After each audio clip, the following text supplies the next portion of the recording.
In this video, we're talking New York City. Now, I've been to New York City about 30 different times over the years. I've been there for business. I've been there with family and friends. I've gone in for just a weekend. Now, there's a lot of different ways to do New York City. And in this video, I'm going to share with you some of my best insights and tips. But with a twist, I'm going to tell you what not to do when visiting New York City. I'm going to start off with a controversial one right out of the gate. I say, don't go to the Statue of Liberty. What? How can that be? Well, the Statue of Liberty is iconic, but you've got to know something. It will take up at least half of your day. By the time you go down there, you catch the ferry, you've got to wait in line both to and from, you come back through Ellis Island.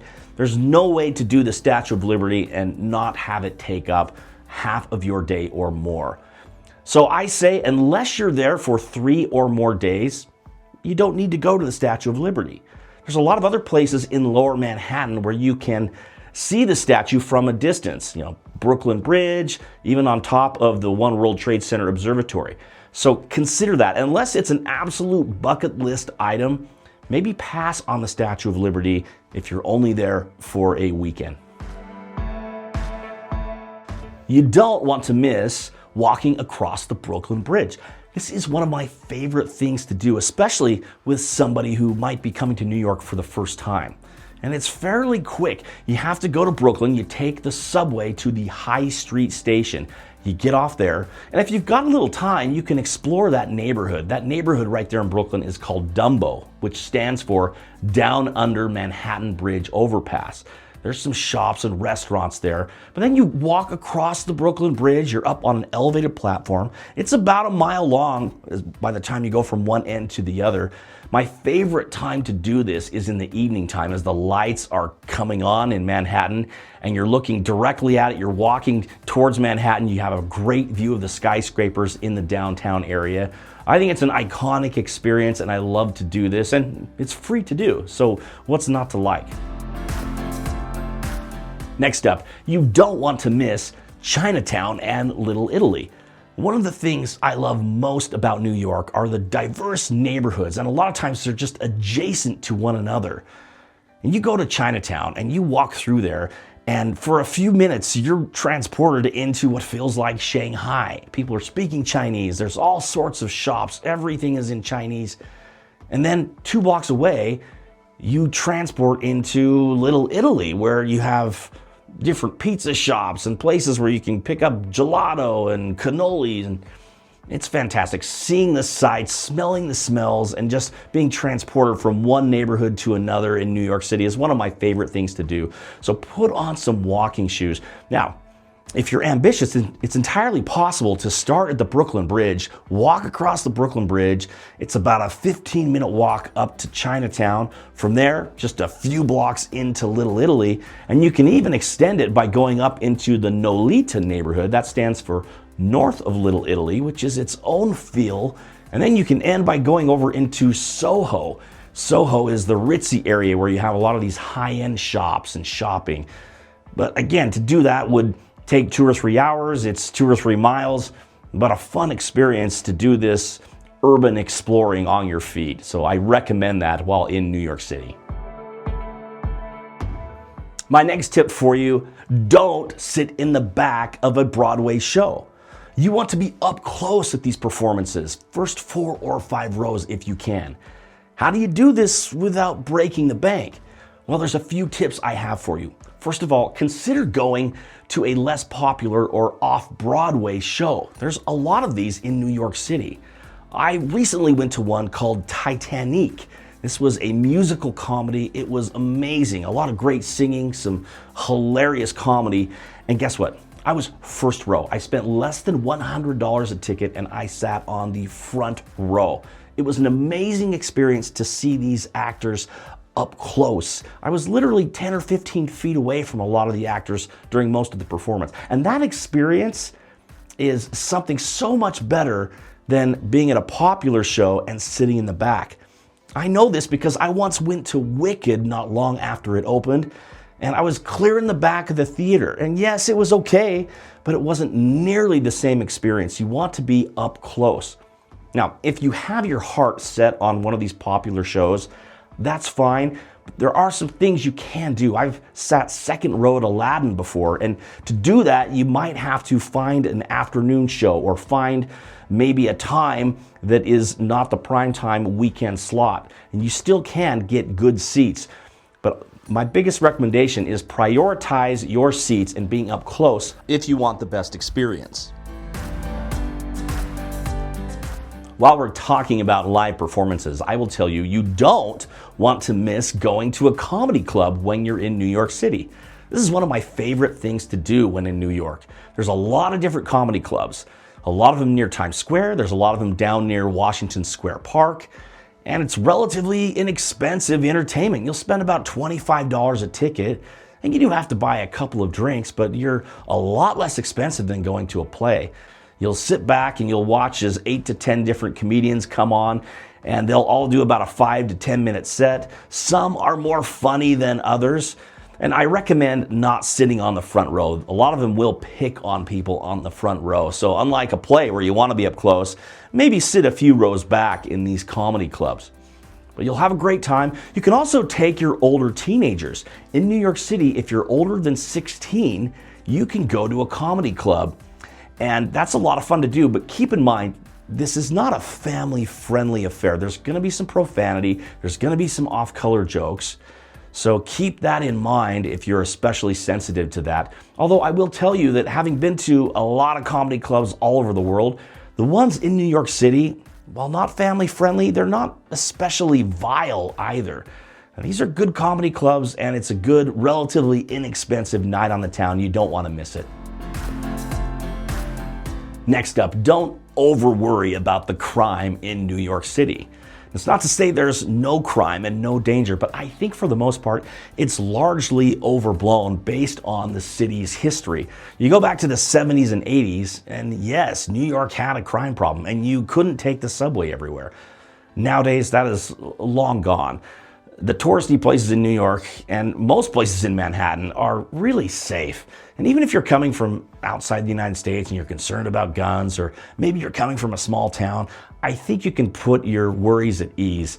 New York is a pretty safe place, especially if you're not traveling alone, if you're with people, and you just pay attention and use common sense. I've never seen any nefarious activity or any sort of crime, whether it be on the subway or walking the streets of Manhattan, and that's day and night. If you're just using common sense, I think you'll be just fine. Next up, make sure you visit an authentic New York deli sometime during your stay. Now, one of my favorites is near Grand Central Station. It's a place called Sarge's Deli. But there are a lot of different delis throughout the city. Go order yourself a sandwich. It'll come stacked high with meat. A lot of times one sandwich can feed 2 people, but it's definitely something you want to do as part of the authentic New York culinary experience. Next up, don't go to a Yankees game. Now, I get it. You hear that the Yankees are playing, you're in town, you might be tempted to get on the subway and go up and check out the game. Just know it's gonna take up all evening. The Bronx is not close. You're gonna have to get in the subway. It's a long ways up, a long ways back. Unless you're in the city for 3 or more days, or maybe you're crazy about baseball, by all means do it. But just know that by going up to a Yankees game, you're not going to be able to do really anything else that night. So much like the Statue of Liberty, I say pass on the Yankees. Next up, don't overpay at the souvenir shops. There are a lot of New York souvenir shops on virtually every corner, whether you're at Times Square, downtown, everywhere in between. And here's the thing, a lot of the stuff they sell is pretty cheap. Now, if you want to buy a little trinket, maybe a t-shirt that says I love New York, by all means. But where I would be really careful is buying some of the things that you could buy at home, something like fragrance or sunglasses.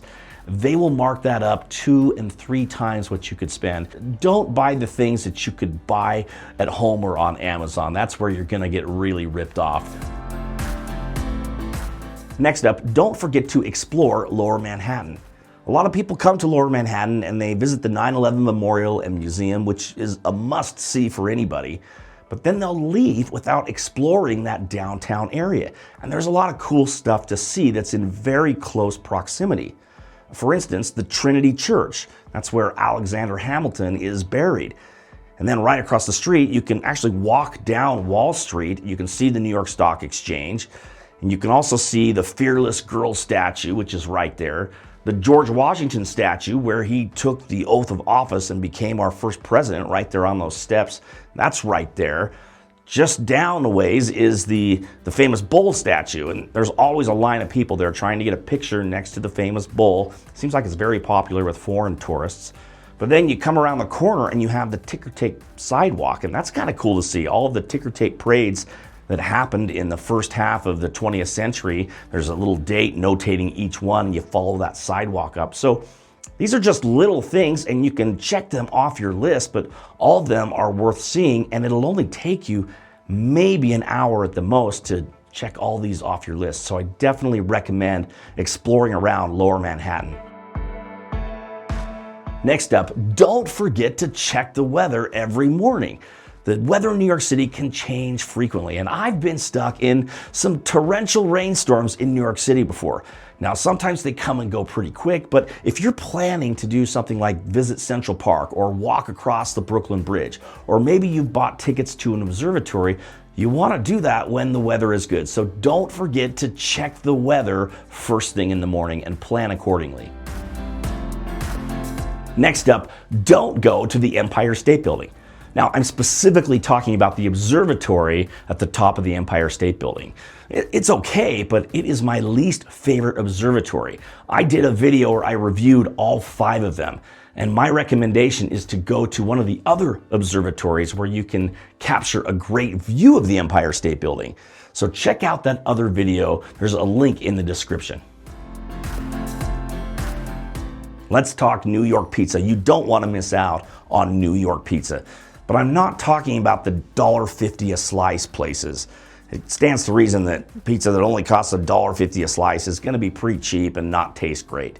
There are a ton of good New York pizza places in the city, but a lot of them are down in Greenwich Village. In fact, if you go online to the various different blogs, different YouTube videos, a lot of them will recommend 3 or 4 places that are down in Greenwich Village and West Village area. So here's an idea for you to build up that appetite. Go over to Hudson Yards and then take the Highline Park Trail. You walk about 1.5 miles down the Highline Park, which is a phenomenal experience to be up on that Highline Trail. And you'll end up near West Village, and then go to La Industrie Pizza. That's a very popular and highly recommended place. You also have John's of Bleecker Street and Bleecker Street Pizza, which are just right there in the village. Highly recommended by a lot of different people who love pizza. So any one of these 3 places are a great place to try out authentic New York style pizza.